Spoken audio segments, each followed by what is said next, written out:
So a reminder from yesterday, we learned long division. We made sure we wrote it in order. We added zeros when things are missing. And then we repeated the same process over and over again. And I always color-coded it. So the process that was done in green was repeated in purple, repeated in black, repeated in orange, until you were done and had a remainder. Long division isn't hard. It's just a little bit time consuming and causes you to write a lot of things. Okay?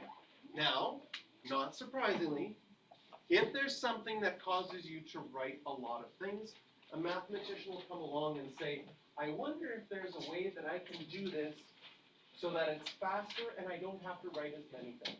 Because mathematicians don't like to write a lot. So I'm going to show you, I'm going to take this, shrink it down a little bit here. I'm going to show you another method, but I'm not going to explain it. Your job right now is to see if you can figure out where the heck is he getting these numbers from and what is he doing to look for a pattern. I won't do it super fast. I'll explain it eventually, but right now the challenge is if you can see where I get numbers from. First of all, I'm going to write down the number 3 minus 1, 0, 3, and minus 20.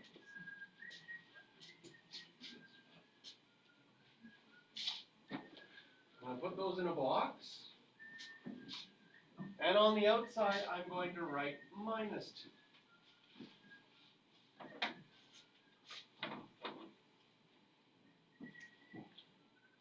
Good was this one. Next, bring down that 3.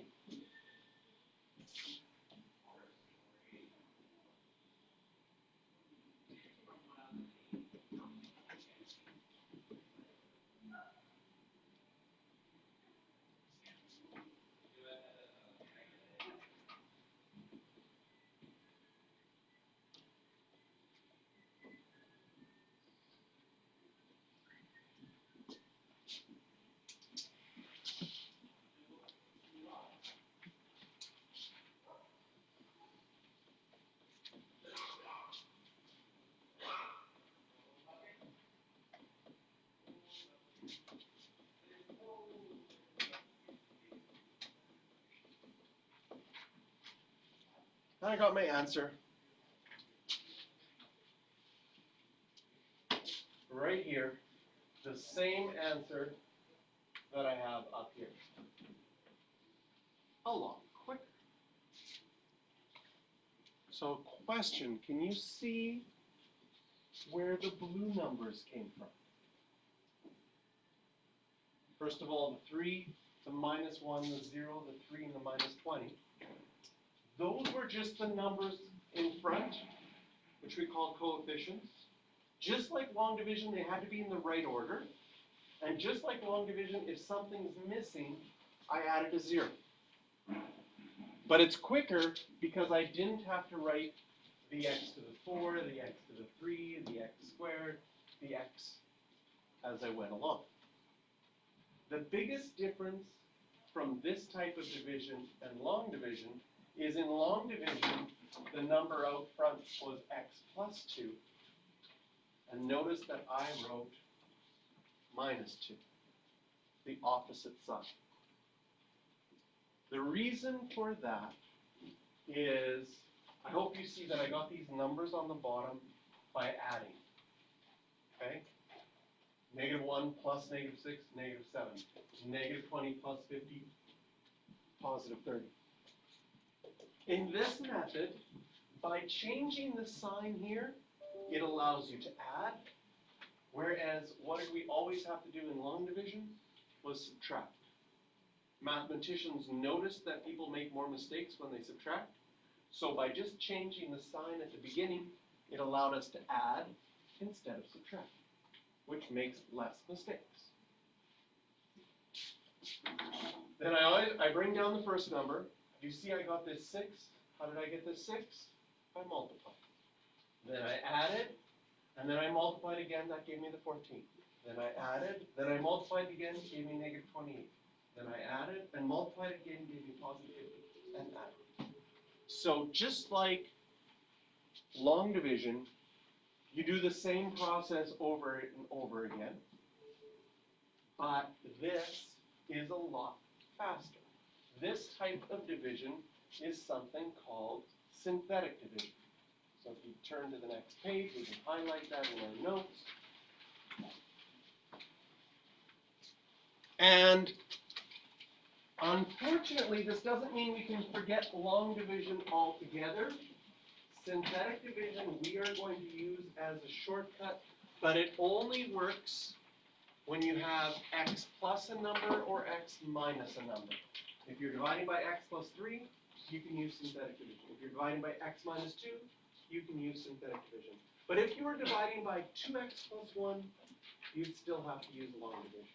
Or if you were dividing by negative x plus 1, you'd still have to use long division. Of course, there's mathematicians that have manipulated synthetic division to do those ones as well, but for us, for grade 12, we're only going to use it when we have x plus or x minus something. So if you were dividing 5x squared plus 7x minus 4 by x minus 2, you would be allowed to use synthetic division. And you would start with your setup by making the box, and always the opposite sign of the x minus 2 is what goes outside. So x minus 2, you put a plus 2 out in front. And by changing the sign, that will allow us to add. Then we write all of the coefficients, making sure they're in the right order. And if anything's missing, making sure that we include zeros. So the same setup for long division applies to synthetic division. Always bring down that first number, then it's multiply, put that number in, and then add. Then you repeat that, 2 times 17, multiply, get 34, and then add. The last number is always your remainder. So some students work from the back, and so this is my remainder, this is my constant, so this will be 5x. Other students go, it's always going to start one less than what you started with. So if our polynomial was an x squared, and you divide by an x, you're going to start with an x. In our example, we started with, here we'll go back to our example. In our example, we started with an x to the 4, so this one will be an x cubed, one less. And then, so I actually find going one less is easier because then you can start writing this right away. If you start from the back, then you're like, okay, this is my, you got to work backwards, takes a little bit longer. So the one less seems to work really nicely. So this will allow us to divide a lot faster than long division. And it used to be that long division used to be in the old curriculum was part of grade 10 math. They taught the long division in grade 10. It wasn't like, I hope you found out, it wasn't that hard, okay? You probably could have learned the long division in grade 10. And they taught synthetic division in grade 11, which I always thought was a little bit mean. Because you do all of grade 10, and the teachers, they're like, I know a shortcut, but I can't tell you. And then in grade 11, you're like, remember when we did it the long way the whole time in grade 10? Here's a shortcut. Now you just had to wait one day, right? We learned long division yesterday. Today we're learning the shortcut. And so what I'm going to do, first of all, I'm going to put this in brackets because it's asking for the division statement. So I'm going to say, let P of x equal, to make that shorter for later. I'm going to do the setup, starting with -3, then 2, then 3, then -4, then 5. I noticed they were already in the right order, and nothing was missing. And dividing by x plus 2, so out in front, I will do, right? I'll do the opposite of the plus 2. I will write a -2 out in front.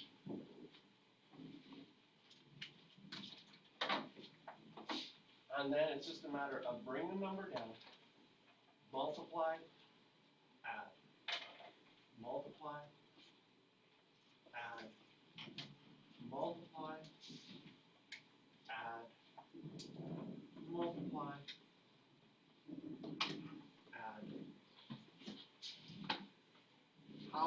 fast is it to do the division this way?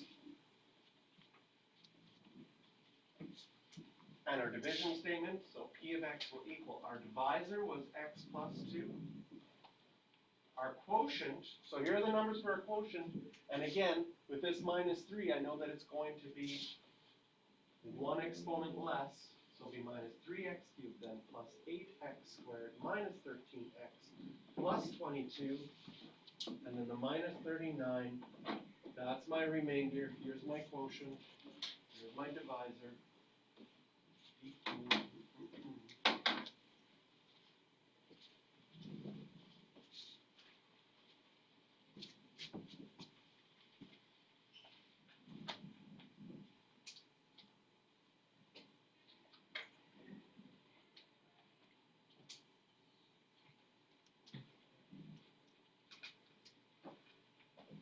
and we have our final answer. Circle questions 8, 9,